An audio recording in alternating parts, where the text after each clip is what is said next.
Hello దోస్తులు, నమస్తే అందరికి. నేను వీడియో చేసి పెడితే దాని కింద మూతికి మీసాన్ రానాయన, ఓటక్కు రానాయన, ఏదైతే ముడ్డి గడగనాయన ప్రతి ఒక్కరు వచ్చి ఫస్ట్ మీ అన్నని 6 గ్యారెంటీలు ఇవ్వమను అని పెడుతురు. ఆ పెట్టే బ్రదర్స్ కు చెప్తున్నా, 6 గ్యారెంటీలు బరాబర్ ఇచ్చేది. ఇయ్యటం లేట్ అవ్వచ్చు కానీ ఇయ్యటం మాత్రం పక్క రాసి పెట్టుకోరి. 10 ఏళ్ళ పాలన చేసిన మన కాకనే ఇచ్చిన హామీలన్నీ సక్సెస్ఫుల్గా ఇయ్యలేకపోయిండు. 1 సంవత్సరంలో వచ్చి ఇయ్యాలంటే ఆడ దుడ్లు నిండుగా లేవు. దుడ్లన్నీ దొంగలు వాడి ఖాళీ చేసిపోయి ఉడ్డి దొడ్డే ఉంది ఆడ. ఆ దొడ్డి నిండా గొర్రెలు పెంచాలి, ఆ మంద అమ్మాలి, పైసా రావాలి. అప్పుడు కదా మనం పుణ్యానికి వచ్చిన పినాయిలు తాగేది. ఇప్పుడు అంతో ఇంతో బడ్జెట్ వస్తే గవర్నమెంట్ స్కూళ్ళ మీద విద్య మీద కాన్సన్ట్రేషన్ పెట్టి పేదోళ్ళ మీద దృష్టి పెట్టి చేస్తుండు. జర చెయ్యనీరి. అంటే కాలుగాలిన కోతోతిగా ఊకే 6 గ్యారెంటీలు అని అడగకురి.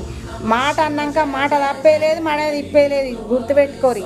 వచ్చిన కాజాన వరల్డ్ బ్యాంకులలో దాచుకోవట్లే రేవంత్ రెడ్డి అన్న తెలంగాణ సొమ్ముని. బరాబర్ ప్రజలకే ఖర్చు పెడతాడు కూడా.